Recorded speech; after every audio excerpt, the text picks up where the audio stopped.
જ્યારે સાદી ખીચડી ખાઈને કંટાળ્યા હો અને કંઈક ચટપટું ખાવાનું મન થાય ત્યારે ફક્ત 5 થી 10 મિનિટમાં જ તૈયાર થઈ જાય તેવી મસાલા ખીચડી આજે આપણે બનાવીશું। સૌથી પહેલા આપણે તેની સામગ્રી જોઈ લઈએ। મસાલા ખીચડી બનાવવા માટે આપણે જોઈશે મગની દાળ અને ચોખાની રાંધેલી સાદી ખીચડી, 1 વાટકી ઝીણા સમારેલા બટેટા, પોણી વાટકી ઝીણા સમારેલા ટમેટા, અડધી વાટકી ઝીણી સુધારેલી ડુંગળી, 2 ચમચી આદુ લસણની પેસ્ટ, 2 ચમચી ઝીણા સમારેલા લીલા મરચાં, 1 મોટી ચમચી ઘી અથવા તો તેલ। સૌથી પહેલા આપણે ગેસ ઉપર એક કઢાઈને ગરમ કરવા માટે મૂકીશું। હવે આપણે તેમાં 1 મોટી ચમચી ઘી નાખીશું। જો તમે ઈચ્છો તો તેલનો ઉપયોગ પણ કરી શકો છો, પણ ઘીથી સ્વાદ બમણો થઈ જશે। આપણું ઘી ગરમ થાય એટલે તેમાં રાઈ અને જીરું ઉમેરીશું। હવે આપણે તેમાં ઝીણા સુધારેલા બટેકા નાખીશું। હવે બરાબર મિક્સ કરી લઈશું। આપણા બટેકા જલ્દી ચડી જાય તેના માટે તેમાં અડધી ચમચી મીઠું નાખીશું।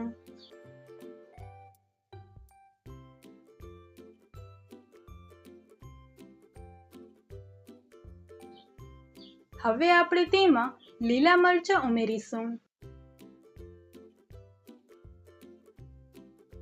આપણા બટેકા થોડા સોફ્ટ થાય એટલે તેમાં ઉમેરીશું આદુ લસણની પેસ્ટ। આપણે તેને 1 થી 2 મિનિટ સુધી સાતળી લઈશું, જેનાથી તેની કાચી વાસ જતી રહે। હવે આપણે તેમાં ઝીણી સમારેલી ડુંગળી ઉમેરીને ગુલાબી થાય ત્યાં સુધી થવા દઈશું। હવે વારો છે મસાલાનો। સૌથી પહેલા આપણે તેમાં 5 ચમચી હળદર,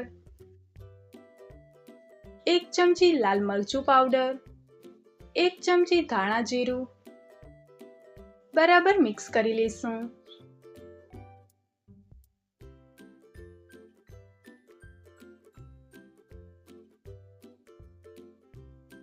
અને ચપટી હિંગ નાખીને બરાબર મિક્સ કરી લઈશું।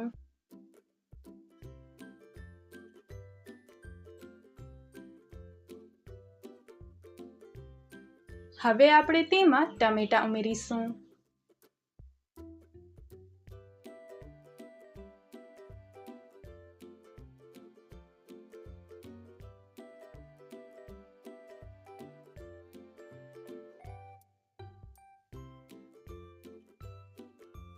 આપણા ટમેટા ગળી જાય તેના માટે આપણે તેમાં થોડું મીઠું ઉમેરીશું।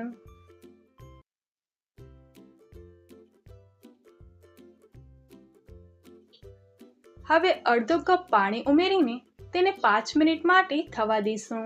જ્યારે આપણી ગ્રેવી સરસ ઘી છોડવા માંડે ત્યારે તેમાં આપણે તૈયાર કરેલી ખીચડીને ઉમેરીશું।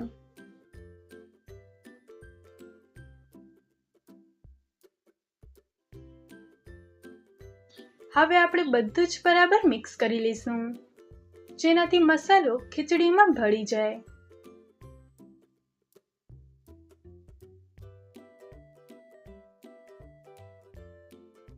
હવે આપણે ઢાંકણ ઢાંકીને માત્ર 2 મિનિટ માટે તેને થવા દઈશું।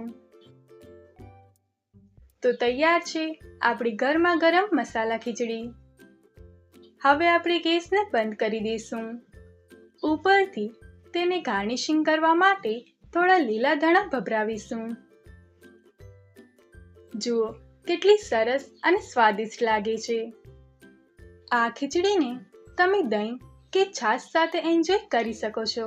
જો તમને આજની રેસિપી ગમી હોય તો વિડીયોને લાઈક કરજો, તમારા મિત્રો સાથે શેર કરજો અને આવી જ નવી રેસિપી જોવા માટે ગીતા's ટેસ્ટી કિચનને સબસ્ક્રાઇબ કરવાનું ભૂલશો નહીં।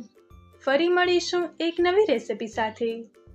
Thanks for watching.